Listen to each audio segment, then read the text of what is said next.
결국 췌장의 베타세포가 손상이 되면서 인슐린이 나오지 않게 되는 현상으로 이어지게 되는 거죠. 그래서 한국형 당뇨는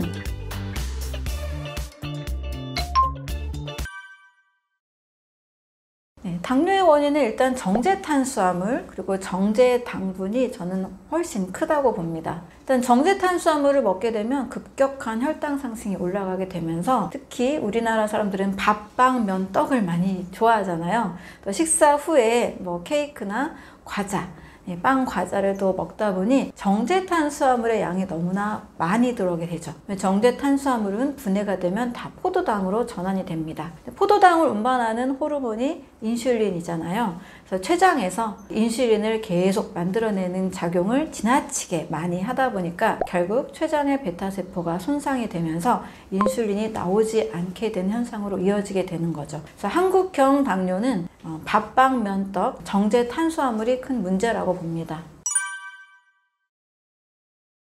당뇨는 1형 당뇨, 2형 당뇨로 그동안 규정이 되어 있었습니다. 1형 당뇨의 경우에는 췌장의 베타세포가 자가면역 질환에 의해서 인슐린 분비를 하지 못하는 상태이기 때문에 선천적인 당뇨로 봅니다. 그런데 2형 당뇨는 선천적으로는 괜찮았어요. 어릴 때는 괜찮았지만 한 40대, 50대, 60대에 당뇨 전 단계부터 시작해서 당뇨로 진행이 되는 분들이 계시잖아요. 그거는 생활 습관에 의한 지나친 정제 탄수화물에 의한 췌장의 베타세포 손상으로 인해 인슐린이 나오지 않는 2형 당뇨로 봅니다. 그런데 최근에는 이 치매와 당뇨의 상관관계가 너무 많이 늘어나게 됐습니다. 치매를 앓고 있는 분들의 절반가량 50%가 이미 당뇨를 가지고 있었던 분들이 많다라는 거죠. 왜냐하면 당뇨는 혈관 질환으로 이어지기 때문입니다. 당뇨라는 것은 이미 혈액 안에 당분이 끈적끈적하게 있는 상태잖아요. 따라서 모세혈관부터 손상되기 시작해서 또 중대동맥, 큰 혈관까지 손상이 되는 쪽으로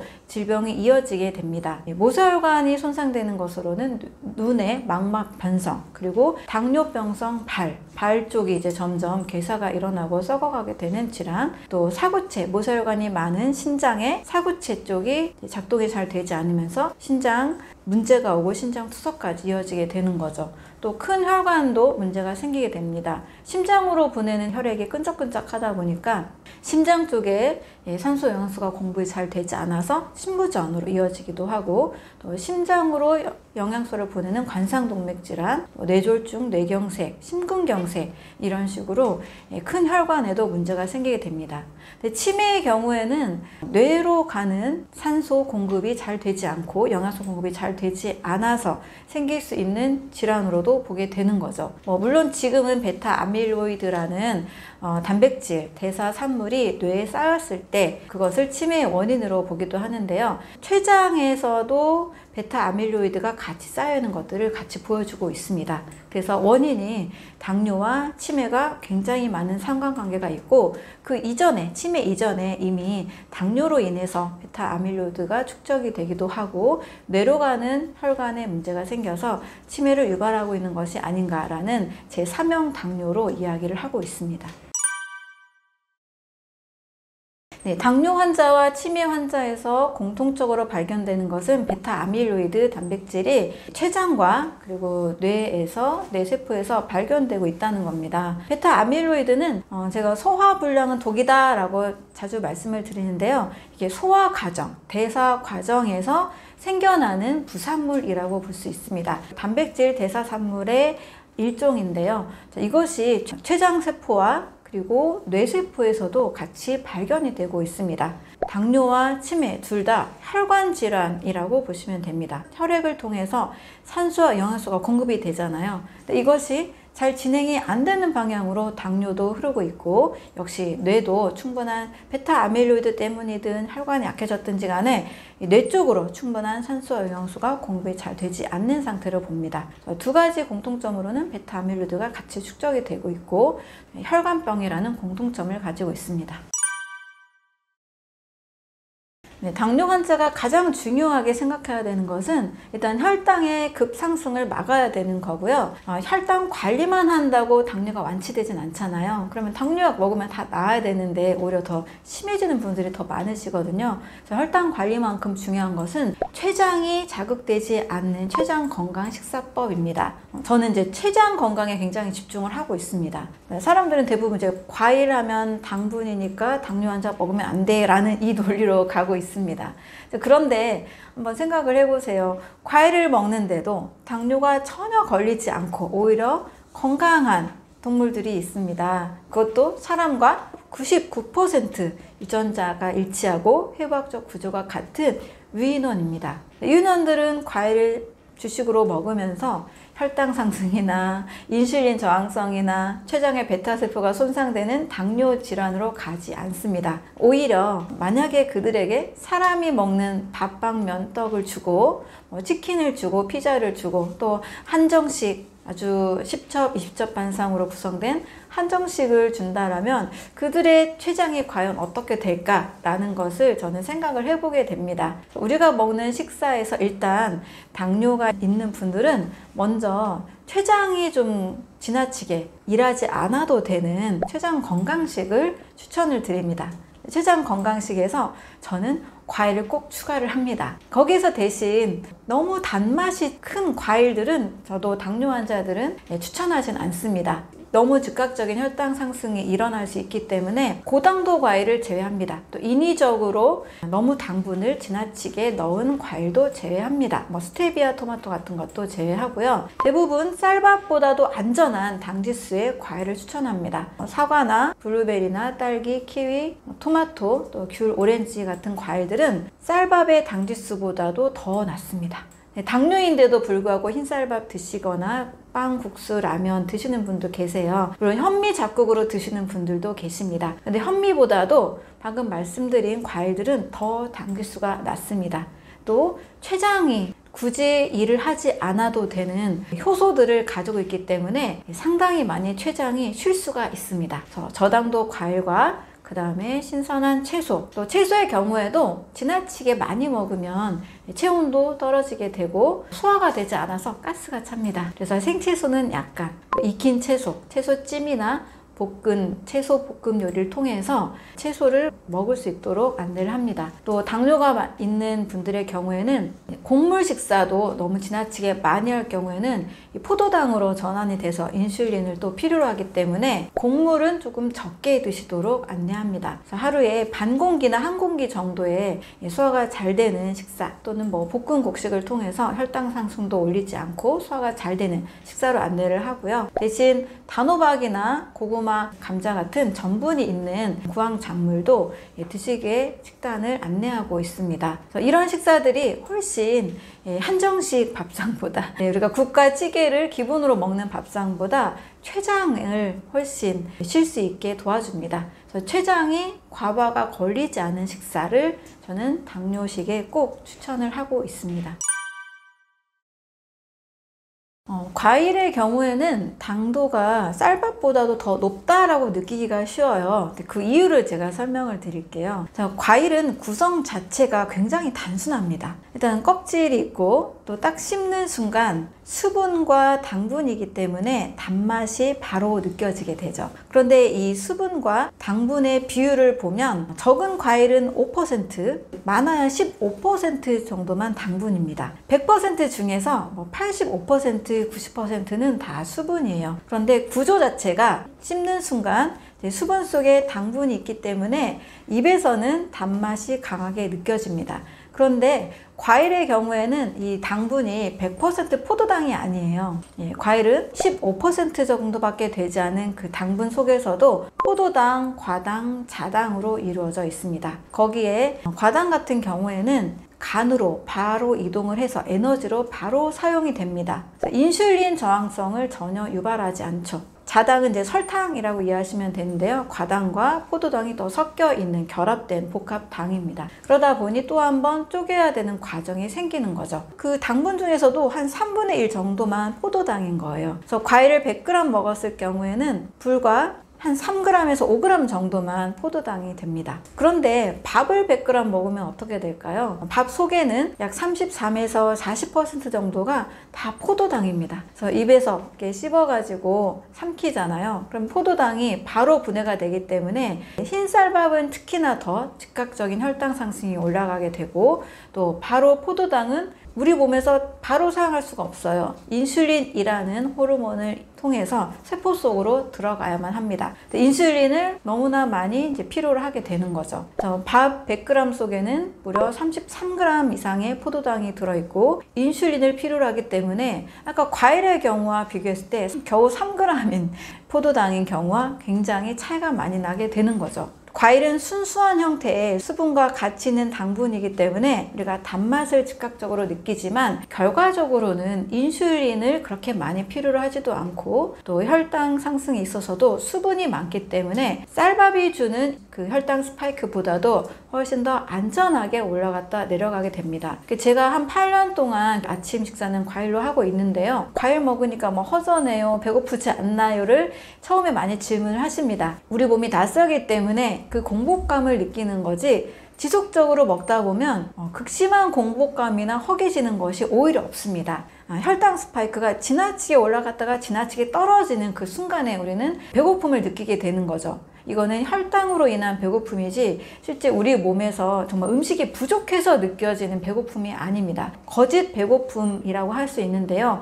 거짓 배고픔은 흰쌀밥을 먹었을 때, 정제 탄수화물을 먹었을 때 훨씬 더 일어나기가 쉽습니다. 그리고 정제 탄수화물이 아니라 할지라도 곡식을 너무나 지나치게 삼시세끼 많이 먹는 식사 패턴을 갖게 되면 혈당 스파이크는 안전할 수 있으나 췌장에서 어쨌든 운반을 하기 위해서는 인슐린을 늘 필요로 합니다. 그래서 곡물 중심의 식사를 너무 지나치게 많이 할 경우에는 췌장이 좀 과부하가 걸리기 쉬운 거죠. 하지만 과일의 식사는 췌장을 전혀 크게 자극하지 않기 때문에 췌장 비대나 과부하가 일어나지 않습니다. 유인원들의 췌장을 봤을 때는 사람의 췌장에 비해서 사람이 무려 7배 정도 더 비대된 것을 볼 수가 있습니다. 그래서 곡물 중심의 식사를 지나치게 많이 할 때 췌장 과부하가 오기 때문에, 이러한 부분을 봤을 때 곡물 중심의 식사보다 과일 중심의 식사가 더 안전하다고 볼 수 있습니다. 입맛으로 느껴지는 과일의 당분과 또 쌀밥의 당분은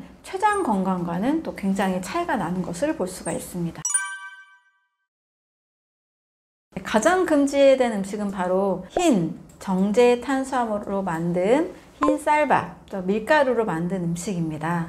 너무 급격하게 혈당이 달라지는 걸 볼 수가 있어요. 또 혈당이 갑자기 올라갔다가 훅 떨어지기 때문에 저혈당 증세가 또 오기도 합니다. 그래서 흰 쌀밥, 흰 밀가루로 만든 빵과 면 종류, 국수, 칼국수, 짜장면 같은 이런 정제 탄수화물로 만든 음식은 가장 심각하게 좋지 않습니다.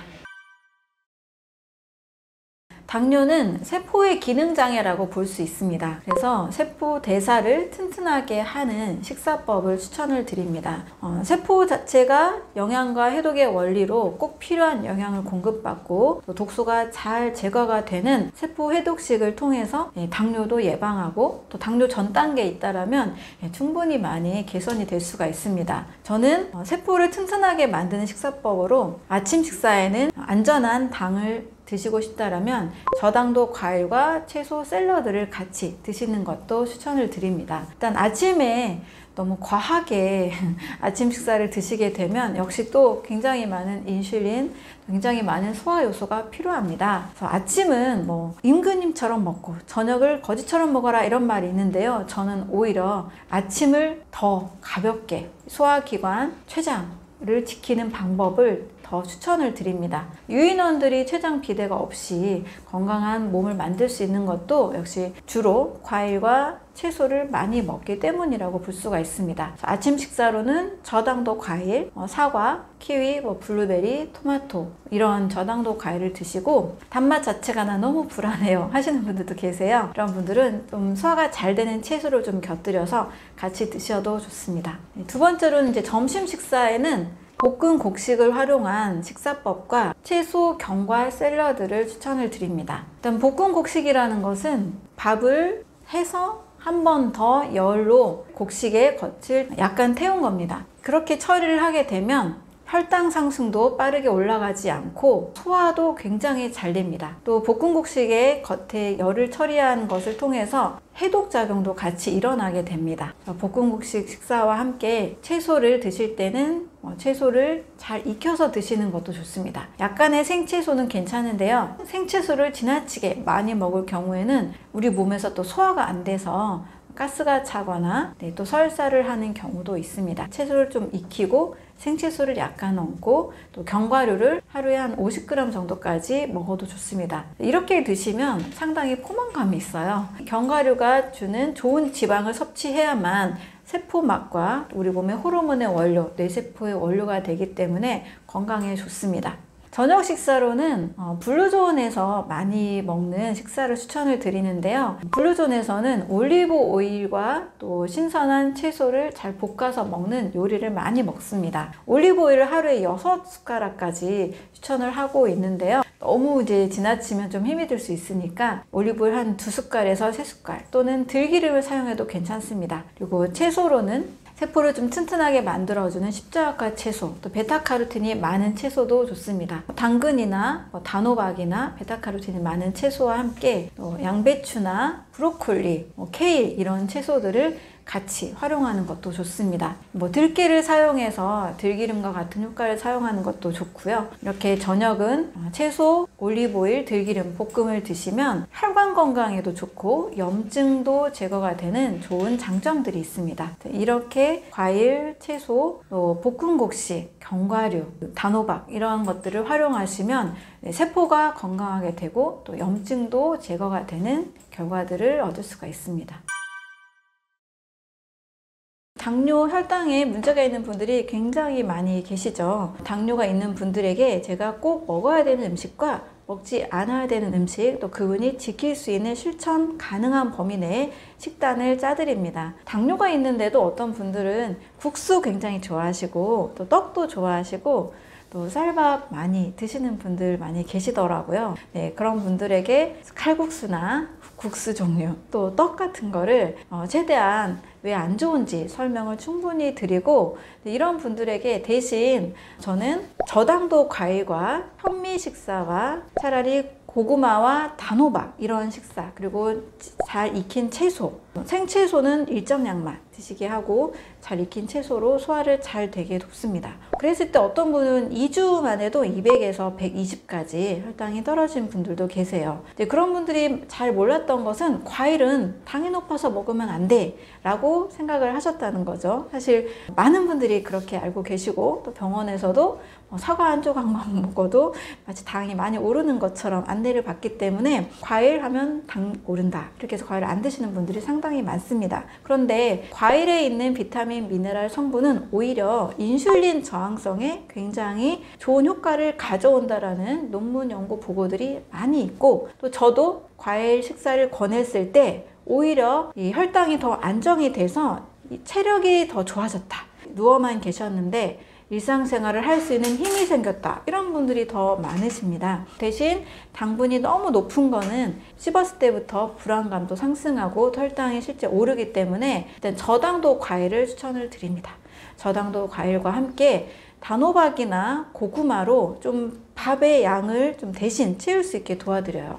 현미밥 같은 것도 너무 많이 드시는 것보다는 하루에 그냥 한 공기 정도, 반 공기 정도를 드시고, 대신 단호박, 고구마, 그리고 당근이나 브로콜리나 양배추나 이런 호박 이런 것들을 잘 익혀서 소화가 잘 되게 드신다면 그렇게 혈당 상승이 많이 높아지지 않습니다. 그리고 너무 국수나 면 종류 음식이 너무 드시고 싶을 때는 먼저 과일과 채소를 좀 드시고 나서 아주 천천히 꼭꼭 씹어서 드시는 방법도 추가적으로 좀 참기 어려울 때 같이 안내를 해드립니다.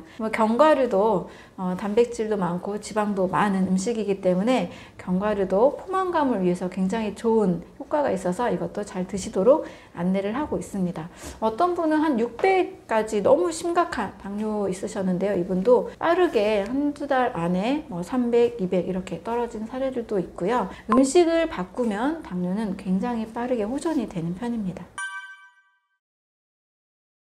공복 혈당이 있는 제2 당뇨병 환자도 아침에 과일 한 접시나요? 과당으로 시작하라고요. 계속 반복해서 과일은 과당, 과일은 당, 이 환원주의 관점이 계속 나옵니다. 저에게 상담받은 분들은 아침에 과일 드십니다. 네, 대신 당분이 빠르게 치솟으면 안 되기 때문에 저당도 과일을 추천을 드려요. 블루베리, 키위, 토마토, 사과, 그리고 좀 더 불안하시다면 거기에 채소, 샐러드를 같이 드시라고 꼭 말씀을 드립니다. 저당도 과일과 채소, 키위나 오이 같은 거 있잖아요. 같이 드시는 분들의 경우 상당히 많은 인슐린 저항성이 개선이 됩니다. 당뇨 수치도 떨어집니다. 그리고 무엇보다 당이 좀 있는 분들은 체력이 점점점 떨어지는 걸 느끼시거든요. 일상생활이 이제 어려워집니다. 그런데 이 과일의 성분들이 당뇨가 있는 분들에게 꼭 필요한 아연이나 망간, 크롬, 여러 비타민, 미네랄들을 같이 공급을 해주기 때문에 인슐린 저항성이 개선이 되면서 체력도 같이 좋아집니다. 그리고 아침 식사로 과일 아니고 만약에 밥을 드신다. 쌀밥의 당지수가 더 높습니다. 현미도 55이고요. 제가 사과 드셔도 된다라고 말씀드리는데요. 사과의 당지수가 36밖에 되지 않습니다.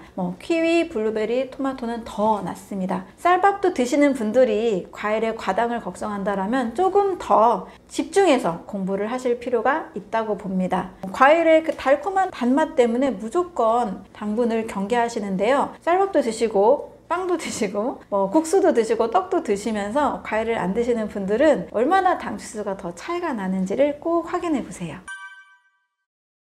과일의 당을 많은 분들이 이제 불안해합니다. 달콤하니까 이거 당이 높겠지라고 인식을 하는 거예요. 근데 과일을 보면요, 이 성분 자체가 복잡하지 않아요. 수분이 약 85에서 90%, 그리고 식이섬유, 비타민, 미네랄, 당분이 차지하는 게 10에서 많아 20%입니다. 수박은 무려 5%밖에 당분이 없고요. 포도 15%, 좀 당분이 높다 하는 과일이 바나나 20%예요. 한 음식이 차지하는 에너지가 20%라는 것은 굉장히 적은 겁니다. 우리가 쌀밥을 볼 때 쌀밥의 거의 60%, 70% 이상이 포도당이거든요. 근데 우리가 쌀밥을 주식으로 먹는 나라에서 쌀이 분해됐을 때 주는 이 포도당은 굉장히 안전하게 여기면서 과일의 당은 굉장히 위험하게 느낍니다. 이렇게 비교하는 차원에서 봤을 때 당뇨 환자가 만약 한 끼 식사를 한 300칼로리를 먹는다고 가정하에 밥을 한 공기 먹는 것보다 더 안전한 식사는 과일로 한 접시 드시는 것이 훨씬 더 안전하다는 의미입니다. 왜냐면 과일의 성분에는요, 포도당만 있는 것도 아니고요. 포도당, 과당, 자당이 굉장히 조화롭게 들어있습니다. 자, 그 중에서도 쌀밥보다 더 안전한 이유는 포도당은 인슐린이라는 호르몬이 운반을 해줘야만 우리 몸에서 당으로 사용이 됩니다. 그런데 과일의 과당과 자당은, 특히 과당은 간에서 바로 사용해요. 이게 식후에 먹는 과일만 아니라면 식사로 또는 식전에 이 과일을 선택한다면 몸은 인슐린의 자극도 없이, 인슐린이라는 호르몬을 자극할 필요도 없이 바로 에너지로 쓸 수 있는 아주 에너지 효율이 높은 음식이라 할 수 있습니다. 특히 더 안전하다고 말씀드리는 이유는 현미의 당지수를 비교해보면 굉장히 간단합니다. 흰 쌀밥은 한 75 정도로 당지수가 굉장히 높은 반면 우리가 건강하다고 알고 있는 현미, 이것은 55입니다. 고구마도 55 정도 되는데요. 달콤하다고 느끼는 이 포도, 당지수가 과연 얼마나 될까요? 이 포도는 46밖에 되지 않습니다.